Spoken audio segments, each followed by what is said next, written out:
अस्सलामुअलैकुम।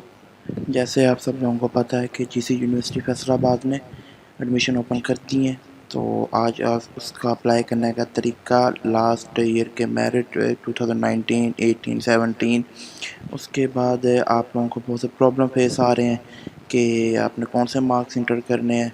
तो उस सब की डिटेल इस वीडियो के अंदर आपको मिल जाएगी। तो आप थोड़ा सा इसके ऊपर रहिएगा, वीडियो देखिए कंप्लीट और चैनल को सब्सक्राइब करें, इस वीडियो को लाइक और कमेंट भी करें। तो सबसे पहले तो हम देखते हैं एडमिशन के रिलेटेड जो एडवर्टाइजमेंट आई है। एडवर्टाइजमेंट के लिए ये जीसी यूनिवर्सिटी ने एक एडवर्टाइजमेंट दी, इसमें सारे प्रोग्राम लिखे हुए हैं मॉर्निंग के और इवनिंग के। इवनिंग का जीसी यूनिवर्सिटी ने नाम चेंज करके रेप्लिका रख दिया है। तो उसके लिए सारी एडवर्टाइजमेंट के अंदर हर तरह के आपको बताया गया है कि कौन से लोग किस तरह अप्लाई करें। तो ये हर चीज़ यहाँ पे एडमिशन की पॉलिसी लिखी गई है कि अगर इलेक्ट्रिकल इंजीनियरिंग के अंदर आप अप्लाई कर रहे हैं तो आपके पास क्या होना चाहिए, यूटी का टेस्ट होना चाहिए। अगर आप एलएलबी में यहाँ पे अगर सबसे पहले तो जेंडर के बारे में बताया कि तमाम पंजाब के स्टूडेंट इसके अंदर अप्लाई कर सकते हैं। उसके बाद जी ये आपकी एलिजिबिलिटी क्राइटेरिया, आपकी एज बता दी गई है कि 20 साल से ऊपर आपकी एज नहीं होनी चाहिए। उसके बाद आपको रिलैक्सेशन मिल सकती है 4 साल तक की, वो आप बीसी को एप्लीकेशन लिख के देते हैं तो फिर वो आपको रिलैक्सेशन एज के अंदर दे देते हैं। उसके बाद उन्होंने बताया जी 45% आपके मार्क्स उसने आप अप्लाई करने के लिए एलिजिबल है। ये नहीं है कि 45% पे आपको वो एडमिशन मिल जाएगा, 45% पे आप अप्लाई कर सकते हैं यूनिवर्सिटी में। सारे प्रोग्राम अप्लाई कर सकते हैं, कुछ प्रोग्राम में आप 45 पे अप्लाई नहीं कर सकते, जिसमें डी फार्मेसी है, डीपीटी है, मेडिकल हेल्थ के रिलेटेड है, उसके बाद लैब के रिलेटेड है। ये तकरीबन मेडिकल के रिलेटेड जो है ना प्रोग्राम, उसमें आप अप्लाई 45% पे नहीं कर सकते। इसके साथ इलेक्ट्रिकल इंजीनियरिंग पे भी नहीं। इन सब के लिए अप्लाई करने के लिए आपके पास 60% मार्क्स होना ज़रूरी है। मेडिकल की ये तमाम फील्ड्स लिखी हैं साथ इलेक्ट्रिकल इंजीनियरिंग के लिए। उसके बाद बीएस इलेक्ट्रिकल इंजीनियरिंग, ये टेक्नोलॉजी प्रोग्राम जो हमारे हैं जिसके अंदर इलेक्ट्रिकल इंजीनियरिंग टेक्नोलॉजी आ गया, सिविल टेक्नोलॉजी, मैकेनिकल और केमिकल, और सॉफ्टवेयर इंजीनियरिंग, आईटी और कंप्यूटर साइंस, इसमें आपके पास 50% मार्क्स होंगे तो आप अप्लाई कर सकते हैं। अदरवाइज़ आपका एडमिशन ही नहीं होगा, मतलब आपको वो कुछ भी नहीं चलेगा। आप अप्लाई कर देंगे, फीस भी जमा करवा देंगे, आपका नाम मेरिट लिस्ट में नहीं आएगा, आप सेल्फ के लिए भी नहीं है। उसके बाद अब मेरिट जो है वो टोटली तौर पे इस पर मिलेगा, आप मेरिट के ऊपर एडमिशन मिलेगा। उसके बाद आपके अगर आपने 2019 में, ये सिस्टम आप समझ लें, अगर आपने 2019 में एडमिशन अपना इंटरमीडिएट पास किया है तो आपने अपना सेकंड ईयर के मार्क्स लिखने हैं। अगर आपने 2020 यानी इस साल आपने सेकंड ईयर के पेपर देने थे जो कोविड की वजह से नहीं हुए, तो आपने अपने फर्स्ट ईयर के मार्क्स लिखने हैं। आपके फर्स्ट ईयर का टोटल मार्क्स अगर 505 हैं, तो मुझे जहाँ तक पता है कि मेडिकल के बच्चों के 505 में से आते हैं। जो प्री इंजीनियरिंग वाले हैं अगर उनके मार्क्स 520 में से आ रहे हैं वो इतने लिखेंगे। अगर कोई आईसीएस का उसके 515 में से आ रहे हैं, तो जितने में से भी आ रहे हैं आपने उतने ही टोटल मार्क्स और अपनी नंबर लिखना है। ये ना हो कि आप टोटल मार्क्स आप 1100 लिखते हैं, आपके मार्क्स ये हों तो फिर आपकी वो परसेंटेज का इशू बनेगा, तो फिर आपको दोबारा 1000 या जितनी भी दोबारा आपकी वो चेंजिंग की फ़ीस होगी, करेक्शन फॉर्म होगा, तो उसके मुताबिक आपको फ़ीस जमा करवानी पड़ेगी। तो ये एक चीज़ है, आप इसे ख़ास तौर पे अंडरस्टैंड कर लें। अगर आपने जो है आपने जो मैट्रिक के जो आपका इंटरमीडिएट आपने इस साल किया तो आपने इस तरह लिखना है। अगर आप 19 में कर रहे हैं, 19 में किया या उससे पीछे, अगर आप 19 तक है ना तो आप अपने सेकंड ईयर के मार्क्स लिखेंगे 2019 में जिन्होंने किया। जिन 2018 में किया या 17 में किया तो उनके हर साल के 10 नंबर कटेंगे। अगर आपने 2018 में किया तो आपके अगर आपके नंबर अगर 820 हैं तो आपके 810 लिखे जाएंगे, वो ऑटोमेटिक सिस्टम आपको रिड्यूस कर देगा। तो ये चीज़ आप लोगों के लिए ज़रूरी है। उसके बाद जी ये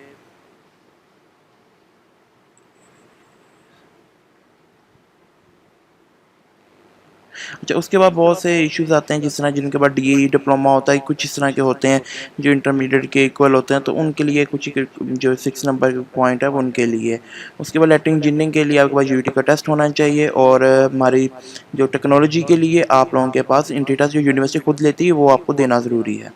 उसके बाद इलेक्ट्रिक जो एलएलबी है उसके लिए आपका लैब टेस्ट होना चाहिए। लैब टेस्ट अब भी होना है, तो आप इसी कोई भी नंबर यहाँ पे इंटर कर सकते हैं।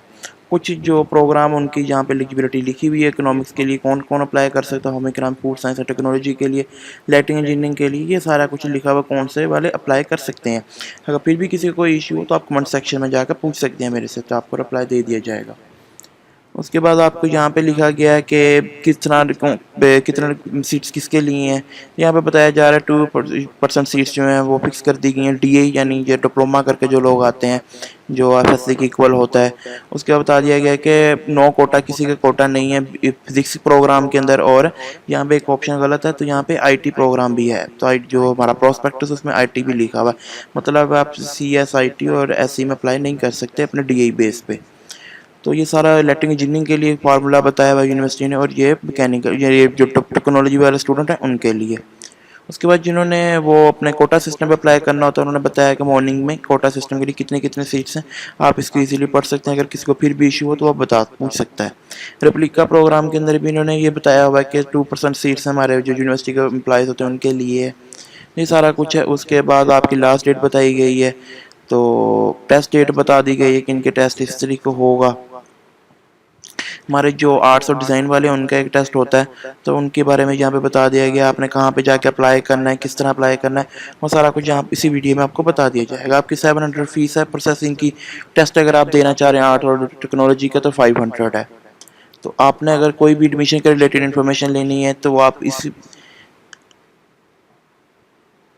अच्छा, ये तो हो गया एडवर्टाइजमेंट, आपने इस चीज़ को देख लिया। अगर आपको कोई भी इन्फॉर्मेशन, आपको फ़ीस के स्ट्रक्चर के बारे में देखना, आप किस प्रोग्राम में अप्लाई कर रहे हैं, उसका फ़ीस स्ट्रक्चर क्या है, कोई यूनिवर्सिटी की और पॉलिसीज़ क्या हैं, तो आप प्रॉस्पेक्टस ये 2020 का जब आप इसे यूनिवर्सिटी वेबसाइट को ओपन करते हैं gcuf.edu.pk को, तो यहाँ पे ये एक ऑप्शन आ रहा है। आप इसके ऊपर जब क्लिक करेंगे तो ये एक PDF फाइल ओपन होती है, तो आपको ये सारे का सारा यहाँ पे इन्फॉर्मेशन मिलेगी।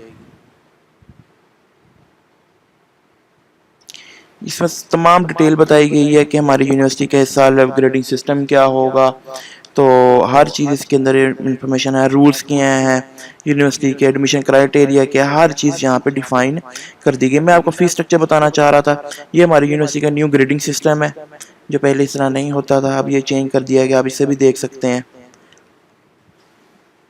आप खुद भी एक दफ़ा चेक कर लेंगे, फिर भी किसी को इशू हो तो वो पूछ सकता है वीडियोस में जाके।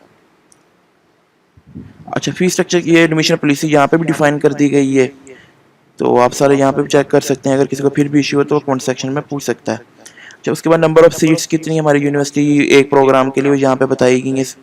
प्रोस्पेक्टस में बताया हुआ कि अगर आप अकाउंटिंग एंड फाइनेंस में अप्लाई करें तो मॉर्निंग में 50 सीट्स हैं, इवनिंग में सीट्स कोई नहीं है। अप्लाइड केमिस्ट्री में मॉर्निंग इवनिंग में 50-50 है, यानी रेप्लिका प्रोग्राम, इवनिंग का नाम रेप्लिका रख दिया। तो हर प्रोग्राम के बारे में यहाँ पे नंबर ऑफ सीट्स बताए हुए हैं। जिस तरह सॉफ्टवेयर इंजीनियरिंग में मॉर्निंग में 50 है और 50 इवनिंग के अंदर है। उसके बाद सेल्फ के बारे में बताया हुआ है कि अगर आपकी 40 सीट्स जो हैं वो ओपन मेरिट में, 10 सीट्स जो हैं वो आपके वो सेल्फ के ऊपर रखी गई, इस तरह मॉर्निंग में और इवनिंग में भी। और 25,000 आपकी एक्स्ट्रा फीस होती है, वो आपको सारी एक्सप्लेन कर देता फीस का। ये कोड ऑफ कंडक्ट, ये फीस स्ट्रक्चर है। आपको एक प्रोग्राम के रिलेटेड आपको उससे समझा देता हूँ फीस के बारे में। ये हमारा जी एक बैचलर प्रोग्राम 4 ईयर प्रोग्राम है, जिसके अंदर मॉर्निंग और रेगुलर फीस लिखी गई है। अप्लाइड केमिस्ट्री, बायो केमिस्ट्री वगैरह की इनकी पहले सेमेस्टर की फीस 28,600 है। अगर आप इवनिंग में एडमिशन लेते हैं तो यूनिवर्सिटी के मतलब रेप्लिका प्रोग्राम में आपका एडमिशन होता है तो आपकी 10,000 एक्स्ट्रा होगी, यानी 28,600 के अंदर 10,000 आप ऐड कर लें। अगर आपकी मॉर्निंग की सेल्फ के अंदर एडमिशन होता है तो आपकी 28,600 के अंदर आप 25,000 ऐड कर लें। उसके बाद अगर आपका इवनिंग सेल्फ के अंदर एडमिशन होता है तो 28,600 प्लस आप 10,000 इवनिंग का और 25,000 आपका सेल्फ का ऐड कर लें, तो आपकी वो पहले सेमेस्टर की और बाकी सेमेस्टर की फीस भी बिल्कुल इसी तरह ही जाएगी। यहाँ पे हर सेमेस्टर की फीस लिखी हुई है। अगर आपको थर्ड सेमेस्टर की फीस देखना चाहते हैं आप 10,000, अगर इवनिंग के सेल्फ के अंदर आपका होता है तो आप 10,000 ऐड कर लें उसका और 25,000 सेल्फ का। हर प्रोग्राम की जहाँ से आप जाके फीस स्ट्रक्चर देख सकते हैं। ये इसके बारे में इसी तरह आपको मैं सॉफ्टवेयर इंजीनियरिंग आईटी के बारे में भी बता देता हूँ। ये इलेक्ट्रिक इंजीनियरिंग की फ़ीस है। ये लेकिन 4 ईयर प्रोग्राम, अगर आपके पहले सेमेस्टर की फीस 49,300 है। अगर आपका इवनिंग के अंदर होता है 10,000 ऐड कर लें। अगर आपका मॉर्निंग सेल्फ के अंदर होता है तो आप 25,000 इसके अंदर ऐड कर लें। अगर आपका रेप्लिका सेल्फ के अंदर होता है तो आप 49,000 के अंदर 10,000 इवनिंग का और 25,000 सेल्फ का ऐड कर लें। ये कंप्यूटर साइंस की तरह फीस लिखी गई है, आप सारा कुछ इसके अंदर देख सकते हैं। उसके बाद जी हम आते हैं डायरेक्ट अपने अप्लाई करने पे। आप लोग बहुत से इश्यूज आ रहा होगा अगर आप यहाँ से एडमिशन, अगर आप यूनिवर्सिटी के इस ऐड को रिमूव करते हैं तो आप यहाँ से जाते हैं एडमिशन प्रोग्राम में, तो आपको कोई इन्फॉर्मेशन शो नहीं होती। ये बहुत से स्टूडेंट मेरे से पूछ चुके हैं कि इन्फॉर्मेशन तो आ नहीं रही, तो यूनिवर्सिटी कह रही है कि हमारी एडमिशन ओपन है। तो इन्होंने अभी ये तक ये पेज जो दोबारा अपलोड नहीं किया, रीलोड नहीं किया, तो आप इस चीज़ को इग्नोर करें, आप यहाँ से सीधे एडमिशन के ऊपर अप्लाई करें। इसके ऊपर आ जाते हैं जी। बहुत से स्टूडेंट सवाल पूछते हैं कि हमारे यहाँ पे एकेडमी डिटेल नहीं शो करते, हम नंबर कैसे इंटर करें। तो जब तक आप यहाँ पे प्रोग्राम सेलेक्ट नहीं करेंगे, यहाँ सबसे पहले अगर आपने यूनिवर्सिटी के अंदर मेन कैंपस के अंदर अप्लाई करना है तो आप यहाँ पे क्लिक करेंगे। अगर कॉलेज यूनिवर्सिटी के जो कॉलेज है कम्युनिटी कॉलेज जिस यूनिवर्सिटी के बिल्कुल सामने ही है, अगर आप उसमें अप्लाई करें एडीपी प्रोग्राम, मतलब कि 4 ईयर प्रोग्राम, और एडीपी में एडीपी 2 ईयर है, जो जिस तरह आप समझ लो बीएससी होती है। तो आप 2 साल बीएससी करने के बाद या एडीपी करने के बाद आप दोबारा 5th सेमेस्टर में यूनिवर्सिटी के अंदर आ सकते हैं, नहीं तो आप अपनी 2 साल डिग्री लेके जा सकते हैं। ये आपके ऊपर छोड़ दिया जाता है। या अगर आपने 4 ईयर के अंदर एडमिशन लेना है या 5 ईयर डीपीटी किसी के अंदर या एलएलबी में, तो आप ये ऑप्शन सेलेक्ट करें। अगर आपने कम्युनिटी कॉलेज में एडमिशन लेना है तो इस पर क्लिक करें। तो मैं आपको इसमें बताता हूँ कि हम 4 ईयर प्रोग्राम या किसी में भी अप्लाई करना चाहते हैं तो आप कैंपस मेन सेलेक्ट होगा, एक ही ऑप्शन आ रहा है। उसके बाद प्रोग्राम, जिस प्रोग्राम में आप एडमिशन लेना चाह रहे हैं, मैं यहाँ पे सॉफ्टवेयर इंजीनियरिंग के अंदर सिलेक्ट कर लेता हूँ। ये सॉफ्टवेयर इंजीनियरिंग मैंने सेलेक्ट कर लिया।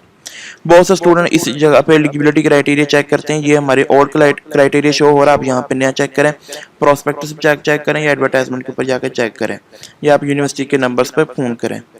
तो ये ओल्ड है। अच्छा, उसके बाद आपने जब भी एडमिशन के लिए अप्लाई करना था, आपने मॉर्निंग, ये मॉर्निंग बेंच फी, रेप्लिका बेंच फी, इन सब ऑप्शन के ऊपर सेलेक्ट करना है, क्योंकि अगर आप नहीं करेंगे तो आपका नाम अगर मॉर्निंग में नहीं है तो फिर आपका वो एडमिशन फॉर्म कैंसिल, नहीं तो आपको 1000 फिर एक्स्ट्रा देगा करेक्शन फॉर्म दे के, आपको दोबारा चेंजिंग करवानी पड़ेगी, आपको यूनिवर्सिटी आना पड़ेगा, सारा कुछ करना पड़ेगा।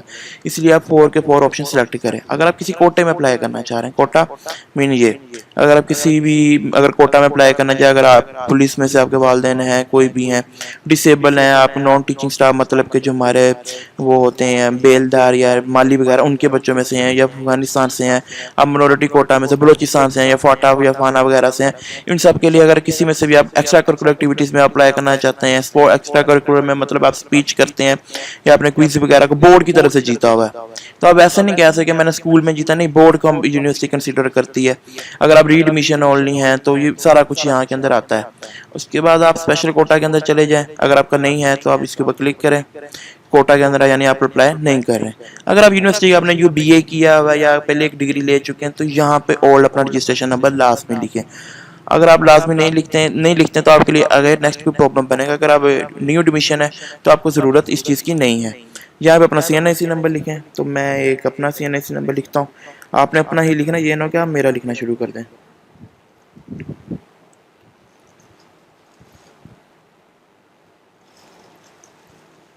उसके बाद मैं यहाँ पे अपना नाम शो करता हूँ। ये आप नाम गलती ना कीजिएगा, अगर आपने कोई भी गलती कर दी नाम के अंदर तो हमेशा के लिए ये रहता है, फिर आपको बहुत से इश्यूज कंसिडर आते हैं, तो बहुत से इश्यूज देखने पड़ते हैं, तो ये बहुत बड़ा इशू बन जाता है। आप अपना नाम बिल्कुल सही लिखिएगा जो आपके मैट्रिक के अंदर लिखा हुआ है,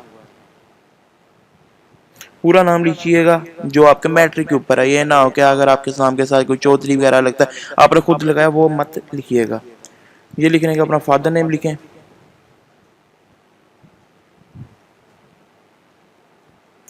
उसके बाद अपनी डेट ऑफ बर्थ बिल्कुल ओरिजिनल लिखनी है, कोई गलत चीज़ नहीं करनी है। अगर आप गलत करेंगे तो आपके लिए नेक्स्ट इश्यूज बनेंगे।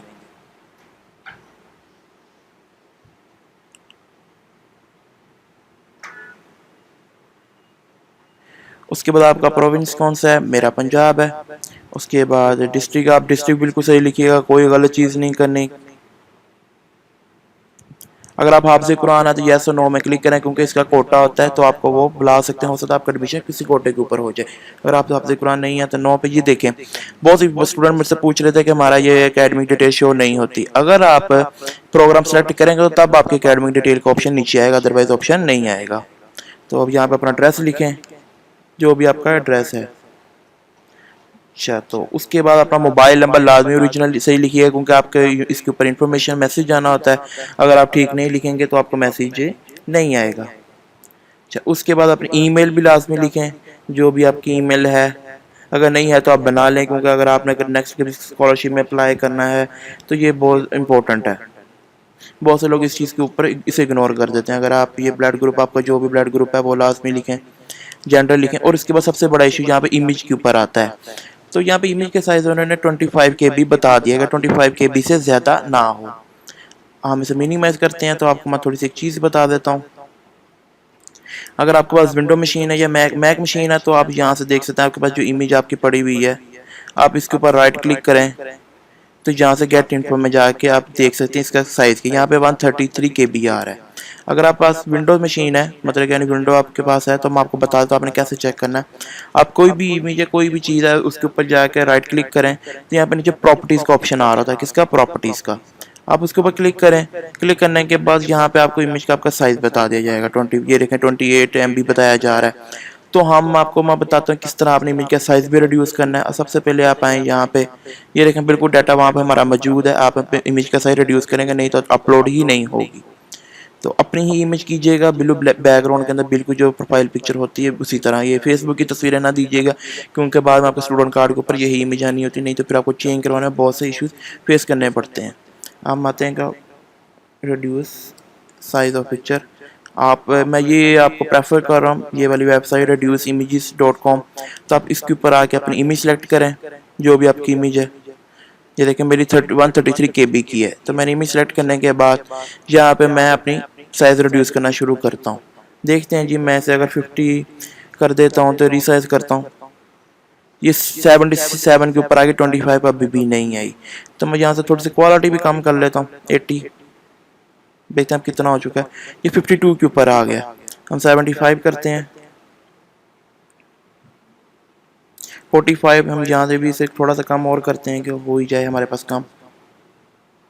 ये 33 हम इसे 65 पे लेके जाते हैं, 32 हम इसे 40 पे करते हैं। इस तरह आप अपना साइज़ इमेज का रिड्यूस कर लें, कोई इतना बड़ा इशू नहीं है। ये आपको मैंने तरीकाकार बता दिया साइज़ रिड्यूस करने का। ये लेंगे हमारा 25 से कम हो चुका है। तो हम थोड़ा सा और कम कर लेते हैं कि हमारे लिए इशू कोई नेक्स्ट ना बने। हम इसी इमेज को डाउनलोड कर लेते हैं। आपके जो डाउनलोड के अंदर इमेज पहुंच चुकी होगी। आप आएँ जहाँ से आप चूज़ फाइल के अंदर जाकर इमेज सेलेक्ट करें जहाँ पे आपने डाउनलोड की है। ये इमेज मैंने अपनी डाउनलोड कर ली थी, ये 24 KB। इस तरह आप प्रॉपर्टीज़ में जाकर चेक कर सकते हैं। सिलेक्ट करने के बाद आपने अपलोड के ऑप्शन पे क्लिक करना है। जब अपलोड के ऑप्शन पे क्लिक करेंगे तो फिर इमेज अपलोड आपकी होगी। ये सारे डिटेल मैं ऐड कर चुका हूँ। आपने अपना बोर्ड सिलेक्ट करना है, मैं अपना फैसलाबाद सेलेक्ट कर रहा हूँ, मेरा पासिंग ईयर जो भी है। अगर आपका 2019 है तो आपने अपने सेकंड ईयर, अगर जो भी आपका मैट्रिक है आप उसके ऊपर लिखें।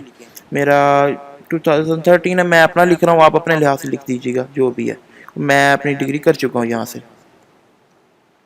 उसके बाद अपना मैट्रिक का रोल नंबर लिखिएगा, जो भी आपका रोल नंबर है। मैं कोई भी फर्जी लिख रहा हूँ। उसके बाद टोटल मार्क्स जितने भी आपके थे, क्योंकि इसका कोई नहीं है यूनिवर्सिटी के अंदर आप एडमिशन लेने के लिए। अच्छा, उसके बाद इंटरमीडिएट के इशू आता है कि अगर आपने इस साल सेकेंड ईयर का पेपर देने तो आप इस साल के लिहाज से लिखेंगे, आप 2020 ही लिखें पासिंग ईयर अपना, इसका कोई इशू नहीं है इतना बड़ा। आप अपना इंटरमीडिएट का आप यहाँ पे फर्स्ट ईयर का ही अपना रोल नंबर लिखिएगा। लिखने के बाद यहाँ पे फर्स्ट ईयर जो आपका फर्स्ट ईयर है उसके टोटल मार्क्स लिखिएगा और उसके बाद यहाँ पे उसके नंबर लिखिएगा। अगर आपके 520 में से आए हैं, अगर आप प्री इंजीनियरिंग के लिए अप्लाई कर रहे हैं तो यहाँ पे ये अपना रोल नंबर लिखिएगा। यहाँ पे आपके जितने भी नंबर बन रहे हैं वो लिखिए। उसके बाद यहाँ पे ये एक पैच है, इसको आप लाजमी एंटर करें, उसके बगैर आप बिल्कुल भी अप्लाई नहीं कर सकेंगे।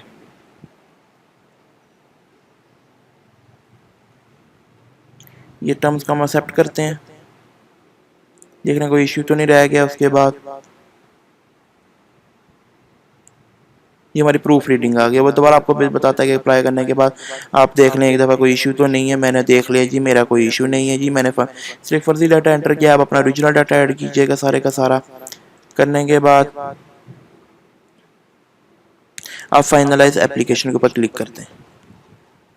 अगर आप एडिट करना चाहते हैं पीछे जाकर एडिट कर सकते हैं, नहीं तो आप फाइनलाइज के ऊपर क्लिक करेंगे। आपसे फिर वो कहेगा कि एक दफ़ा सबमिट होगा तो ये एडिट नहीं होगा। चलें जी, ये हमारी एप्लीकेशन हो गई, हमारा सिस्टम ओपन हो गया। हम अपना वाउचर यहाँ पे प्रिंट करें, अपना एप्लीकेशन प्रिंट कर लें। उसे यहाँ सारा कुछ डिटेल बता दीजिए जी। आपको आपका अगर मेरिट लिस्ट में नाम आएगा आपको SMS आ जाएगा। अगर आप फीस नहीं जमा करवाएंगे तो सारा कुछ यहाँ के ऊपर बता दिया गया है।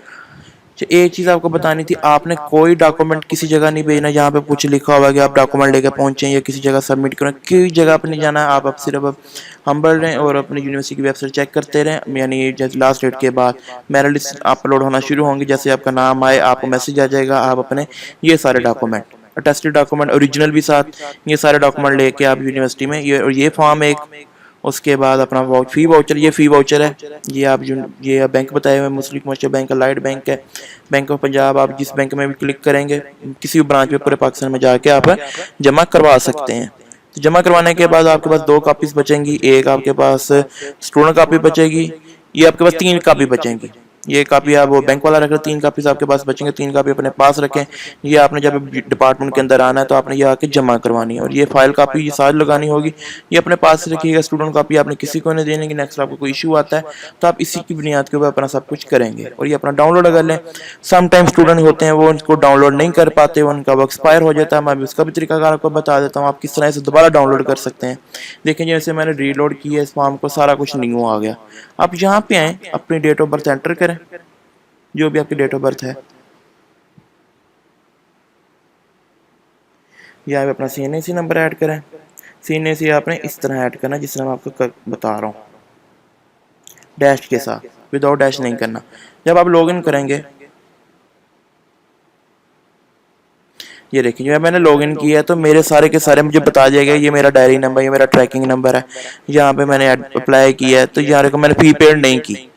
जब आप फीस जमा करवाएंगे ना, तो जब आप फीस जमा करवाने के बाद यहाँ पे आपको फ़ी पेड 700 लिखी आ जाएगी। ओके, अगर आपने फॉर्म गलत वाउचर प्रिंट नहीं करना, याद रहा आपको यहाँ पे क्लिक करें, दोबारा आप अपना वाउचर डाउनलोड कर सकते हैं, अपनी एप्लीकेशन फॉर्म डाउनलोड कर सकते हैं। अगर आप न्यू एप्लीकेशन जमा करवाना चाहते हैं, यहाँ पे अगर ऐड न्यू एप्लीकेशन पे करें तो दोबारा एक एप्लीकेशन जमा करवा लें। ओके, आप मेरी बात कंसिडर कर चुके होंगे। इस तरह आप जितनी एप्लीकेशन में अप्लाई करें, अगर आपने 5 प्रोग्राम अप्लाई करना, आपके लिए सबके लिए अलग-अलग अप्लाई करना होगा और अलग-अलग फीस जमा करवानी होगी। तो अगर आपका कोई भी इशू हो तो आप काइंडली मेरे से पूछ सकते हैं।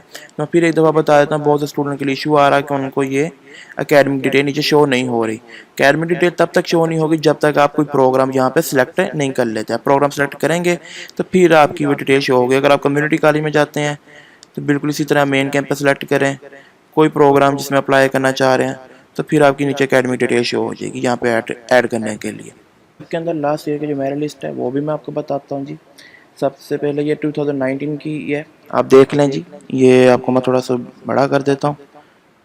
ये कुछ प्रोग्राम की लिखे हुए मेरिट लिस्ट, मॉर्निंग और इवनिंग के, सेल्फ के भी इसी तरह ही होते हैं, 2-3 पॉइंट कम होता है, इससे ज़्यादा कम नहीं होता। ये 2019 की मेरिट लिस्ट है जी, क्लोजिंग मेरिट है। आप परसेंटेज देख सकते हैं, अगर आप इस साल अप्लाई करें तो आप इस लिहाज से देख लेंगे कितनी परसेंटेज होगी। परसेंटेज तो यही होती है, राउंड अबाउट फर्स्ट ईयर में बच्चों के नंबर ज़्यादा होते हैं, जिसकी वजह से थोड़ा सा की मेरिट ज़्यादा रहने के चांसेस हैं। उसके बाद आप नेक्स्ट देखते हैं जी, ये कुछ प्रोग्राम की लिखी हुई 2019 की है, ये भी आप देख सकते हैं।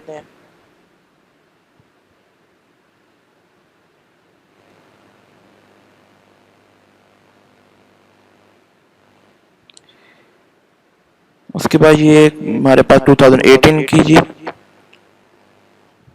मैं आपको थोड़ा जूम करके दिखा देता हूँ। ये हमारे अप्लाइड केमिस्ट्री सारे के बारे में यहाँ पर लिखा हुआ आप देख सकते हैं। ये 2018 की है, ये भी कुछ पार्ट रहता था उस लिस्ट का, तो ये भी आप देख सकते हैं।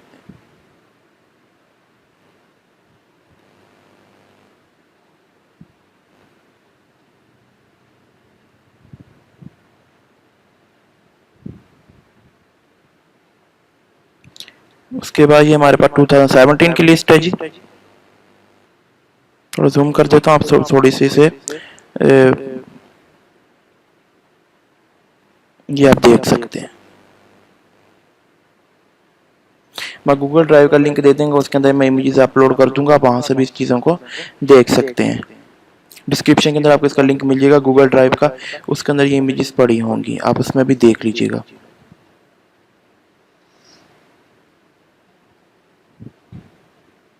ये 2017 का, आप इंस्ट्रक्शंस को ना देखिएगा, फिर मेरिट लिस्ट देख लीजिएगा। ये हमारी लास्ट ईयर की मेरिट लिस्ट हैं। तो बाकी आप डिटेल्स देख चुके हैं वीडियो के अंदर सारी की सारी। हाफिज़। अगर आपको कोई भी इशू हो तो काइंडली आप मेरे से पूछ सकते हैं।